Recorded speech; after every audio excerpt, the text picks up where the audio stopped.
SIR চলাকালীন ভুয়ো ভোটারদের ইচ্ছাকৃতভাবে রেখে দিয়ে বৈধ ভোটারদের হেনস্থা করা হচ্ছে। 7 নম্বর ফর্মে রিসিভিং দেওয়া হচ্ছে না। প্রতিবাদে মঙ্গলবার বিকেলে দুর্গাপুরের মহকুমা শাসকের দপ্তর ঘেরাও করে তুমুল বিক্ষোভ বিজেপি কর্মী সমর্থকদের। দলের জেলা নেতা চন্দ্রশেখর বন্দ্যোপাধ্যায়ের নেতৃত্বে চলে তুমুল বিক্ষোভ। দুর্গাপুরে মহকুমা শাসকের দপ্তরের সামনে এই বিক্ষোভের জেরে ছুটে আসে পুলিশ। এসডিও তুমি জবাব দাও, এআরও তুমি জবাব দাও। এই 7 নম্বর ফর্মে রিসিভিং দেওয়া হচ্ছে না কেন? এআরও তুমি জবাব দাও। এই 7 নম্বর ফর্মে রিসিভিং দেওয়া হচ্ছে না কেন? এআরও তুমি জবাব দাও। এই মমতা বন্দ্যোপাধ্যায়ের বিশেষ সম্প্রদায়ের লোকেদের বাঁচাতে এসডি এর ময়দানে নামার বিরুদ্ধে বিজেপি রাজপথে লড়ছে। এই মমতা ব্যানার্জির বিশেষ সম্প্রদায়ের লোকেদের বাঁচাতে এসডিওর বিরুদ্ধে বিজেপি রাজপথে লড়ছে। বিজেপি জেলা সহ সভাপতি চন্দ্রশেখর বন্দ্যোপাধ্যায় অভিযোগ, 7 নম্বর ফর্মের কোন রকম রিসিভিং দেওয়া হচ্ছে না। এতে সমস্যায় পড়তে হচ্ছে সাধারণ মানুষকে। ভুয়ো ভোটারদের রেখে দিয়ে তৃণমূল প্রশাসনকে দিয়ে এই কাজ করাতে চাইছে বলে অভিযোগ করেন বিজেপি নেতা চন্দ্রশেখর বন্দ্যোপাধ্যায়। বিধানসভা এবং পশ্চিম বিধানসভার কার্যকর্তারা একত্রিতভাবে দুটি বিধানসভা মহকুমা শাসকের দপ্তরে আমরা অবস্থান করছি এই কারণে যে আজকে বহু সাধারণ মানুষ দুর্গাপুরে দুটি বিধানসভা তারা এই অভিযোগ নিয়ে এসছে যে এক একটা বুথে 30 জন 40 জন করে ভুয়ো ভোটার রয়েছে। সাধারণ মানুষরা তারা এখানে এসছেন, দেখছেন বহু সাধারণ মানুষ এখানে এসছেন, তারা ফাইল নিয়ে দাঁড়িয়ে আছেন। তারা অভিযোগপত্র জমা দেওয়ার জন্য এআরওর কাছে, ওসি ইলেকশনের কাছে, এসডিএম দীর্ঘবাবুর কাছে ঘুরছেন। এক একটা বুথে দেখা যাচ্ছে প্রায় 40টা 50টা করে ভুয়ো ভোটার রয়েছে। সেই ভোটারদের একদম স্পেসিফিক কমপ্লেন নিয়ে এসছেন। বিওলোকে যখন বলা হচ্ছে, বিওলো বলছে আমার এটা অনলাইনে জমা দেন। অনলাইন করতে গেলে দেখা যাচ্ছে যেখানে টিক মার্ক দেওয়া আছে সেটা অ্যাকসেপ্টেন্স হচ্ছে না। অফলাইনে বিএলও গাইড করছেন, অফলাইনে গিয়ে এআরওর কাছে জমা দেন। আমরা সমস্ত ফাইল আপ করে আজকে যখন অফলাইনে এআরওর কাছে জমা দেওয়ার জন্য এসেছি, ওসি ইলেকশনের কাছে জমা দেওয়ার জন্য এসেছি, এসডিএমের কাছে এসেছি, উনি বলছেন ডিএমের গাইডলাইন আসছে না। ডিএমকে ফোন করা হচ্ছে, তিনি ফোন তুলছেন না।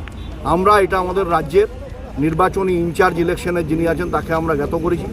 আমাদের রাজ্যের নেতা যারা যারা দায়িত্বশীল নির্বাচন কমিশন দেখেন তাদেরকে আমরা জানিয়েছি আমাদের এই অভিযোগ যে সকাল থেকে আমাদের কার্যকর্তারা আছে এবং বহু সাধারণ মানুষ, সব দিকে বিষয় হচ্ছে আমাদের কার্যকর্তার বাইরে বহু সাধারণ মানুষ তারা এই অভিযোগপত্র নিয়ে আসছেন।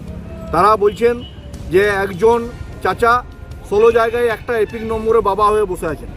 সেই চাচাদেরকে কেন মমতা ব্যানার্জি গভর্নমেন্ট প্রোটেকশন দিচ্ছে, এসডিএমরা কেন প্রোটেকশন দিচ্ছে? যদিও অভিযোগ অস্বীকার করেছে তৃণমূল নেতৃত্ব, দলের নেতা উজ্জ্বল মুখোপাধ্যায় পাল্টা প্রশ্ন, 6 নম্বর ফর্মের ব্যাপারে কেন নিশ্চুপ বিজেপি নেতৃত্ব? বিজেপির শুভবুদ্ধি উদয় হলো নাকি ষড়যন্ত্র? 7 নম্বর ফর্ম নেই ইয়ার্কি মারা, 6 নম্বর ফর্মগুলো কোথায়? কেন একটা মানুষের ভর্তি করতে পারছে না নাম?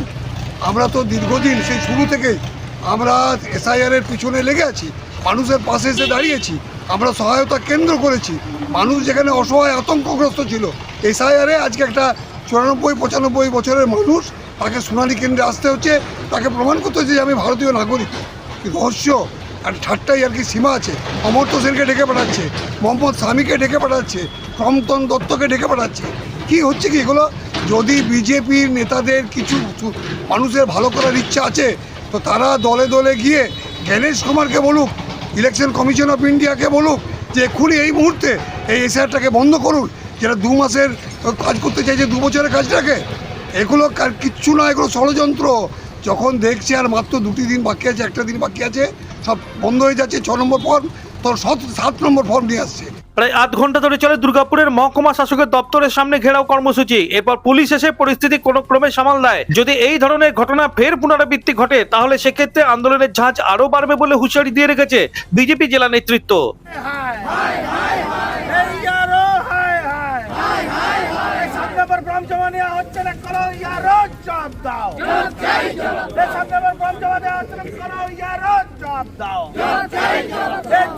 দুর্গাপুর থেকে অনুরাধা সেনগুপ্তর রিপোর্ট, খাঁটি খবর।